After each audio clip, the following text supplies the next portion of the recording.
If the B-17s break over the skies of Germany, the road to Berlin may collapse for the Allies. And if the Luftwaffe is not broken, the invasion of Europe could become a disaster. This is not a battle lasting only a few hours. This is a steel pilgrimage over Germany. Day after day, B-17s take off from England in cold dawn light, flying straight into skies filled with flak and German fighters. Every mission is a vote cast with human lives. Hit the target, or be torn apart on the way home. From Wilhelmshaven to Schweinfurt, from Regensburg to Berlin, the B-17 formations are not only bombing factories, they are grinding down the Third Reich's war machine, and the price will make America shudder. This campaign is part of the combined bomber offensive. The first targets are submarines, industry, and German transport. But very quickly, a cold truth emerges. To open the road for Overlord, the Luftwaffe must be broken first.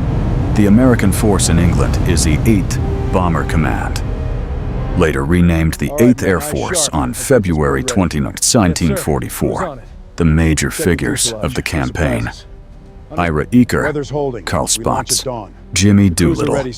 The backbone of this force is the B-17 Flying Fortress, a 4-engine high-altitude bomber built to take punishment. The symbol of daylight bombing warfare. Each aircraft usually carries 10 men: pilot, co-pilot, navigator, bombardier, radio operator, and the gunners. On the German side, Hermann Göring leads the Luftwaffe.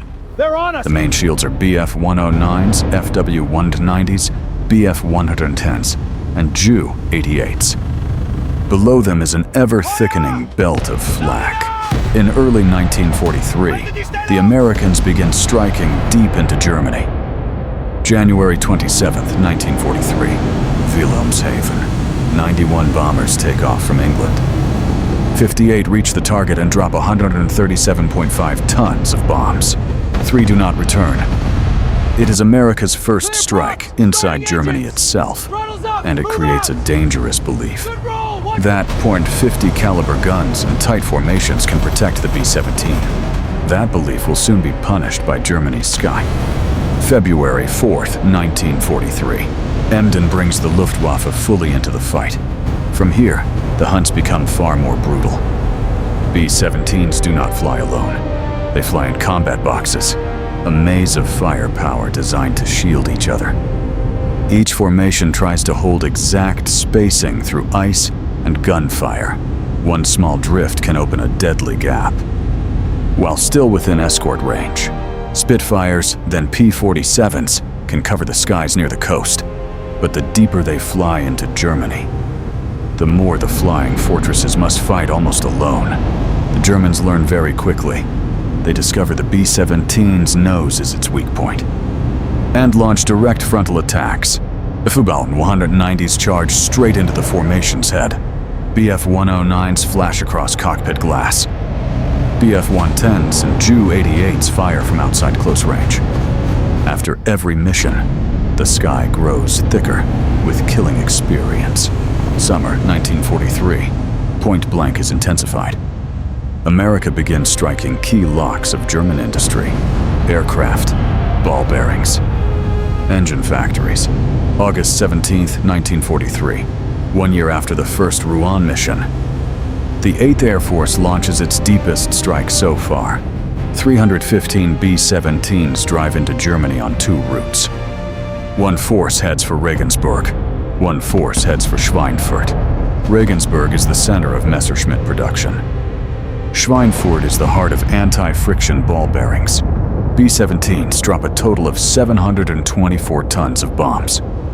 The main factories at Regensburg are heavily hit. 2 ball-bearing plants at Schweinfurt take dozens of direct hits.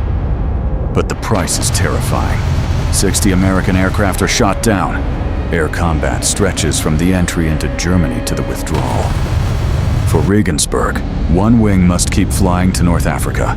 It is no longer just a mission. It is an ordeal in the air. Still, America does not stop. They believe scale alone can solve the problem. The B-17's fireweb will force the Luftwaffe back, September 1943. The race for fighter range begins changing the battlefield. September 27th. Emden becomes a new milestone. 305 B-17s set out. For the first time, American bombers are escorted to a target inside Germany. P-47s with drop tanks go the full distance. The result is immediately different. Only 7 bombers are lost. Escort fighters shoot down around 20 German aircraft. It is the first sign the key is not inside the bomber. It is in the escort.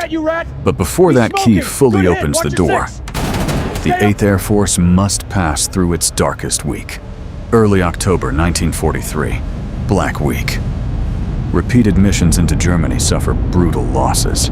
The peak comes on October 14th, 1943, the second Schweinfurt raid. 291 bombers leave England.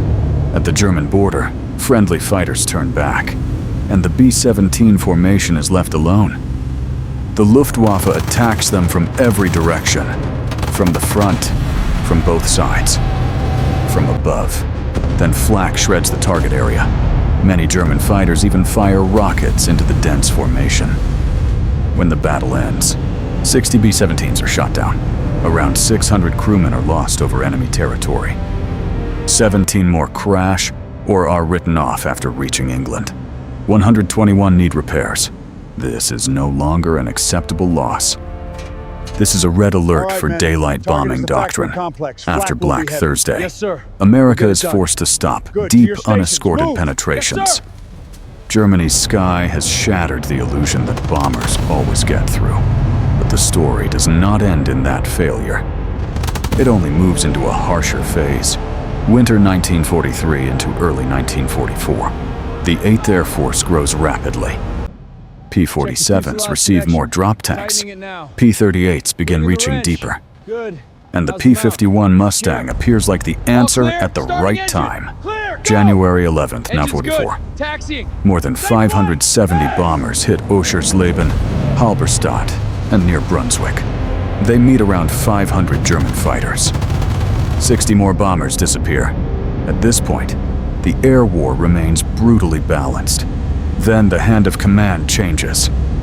Jimmy Doolittle takes command of the 8th Air Force in early 1944. He does not only want to escort bombers, he wants to kill the Luftwaffe. Fighter squadrons are no longer tied tightly to B-17s at all times. They are allowed to sweep ahead, hunting German fighters from takeoff to landing. That is the true turning point. The B-17 becomes an armored lure, and Mustangs and Thunderbolts become the finishing blades. February 20th to 25, 1944. Big week. Operation Argument.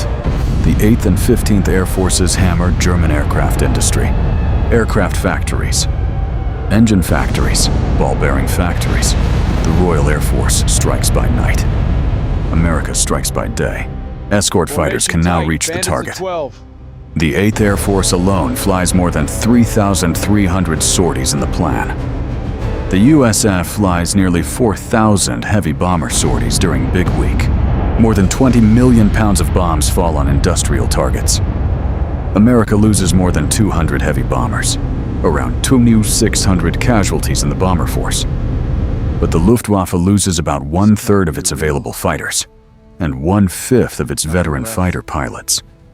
From here, Germany's sky begins to tilt. The turning point of the B-17 raids is not one magical bomb. It is the combination of 3 things: range, escort, and active fighter hunting tactics. Before that, B-17s can hit factories but cannot hold the sky. After that, every bombing raid also grinds down German interceptors. That is the difference between pain and decision. After Big Week, the Luftwaffe does not vanish immediately, but it is no longer the wall it was in 1943. Deep strikes into Germany become more frequent. Rail lines, factories, airfields, and then synthetic oil are hit continuously. B-17s still fly through flak and black smoke. There are still aircraft burning on the way home. There are still crews who never see England again. But now the strategic door is open. By mid-1944, The mighty 8th can launch more than 2,000 bombers and 1,000 fighters in one mission. That sky was once a killing ground. Now it becomes an attack corridor. When Allied troops land in Normandy, the Luftwaffe no longer has the strength to stop them decisively. By spring 1945, B-17s are still bombing targets deep inside Germany, but the feeling has changed. It is no longer the desperate gamble of Schweinfurt. It is the final rhythm of a campaign crushing the Third Reich. May 8, 1945. The war in Europe ends. The surviving B-17s land on runways now finally quiet, but that silence has been bought at a terrible price. The casualties of this campaign are almost impossible to absorb. On August 17, 1943 alone, 60 American aircraft are lost. On October 14, 1943 alone, 60 more are shot down. Around 600 servicemen are killed, captured, or missing. During Big Week alone, the USAF loses more than 200 heavy bombers and around 2,600 casualties across the strategic bombing campaign in Europe. The USAF loses more than 8,000 heavy bombers in combat. Each one usually carries 10 men. The 8th Air Force alone suffers more than 26,000 dead, a total of around 47,483 casualties, more than 5,100 aircraft lost.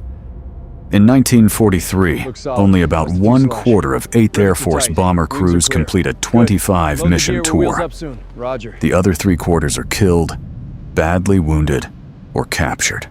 Those numbers are not cold statistics. They are gaps inside the combat box.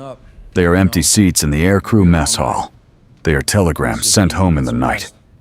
B-17 raids over Germany transformed the air war in Europe. They prove daylight bombing survives only with long-range escort.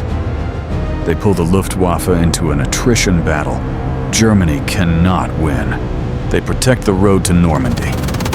They open the ability to strike German industry, transport, and oil.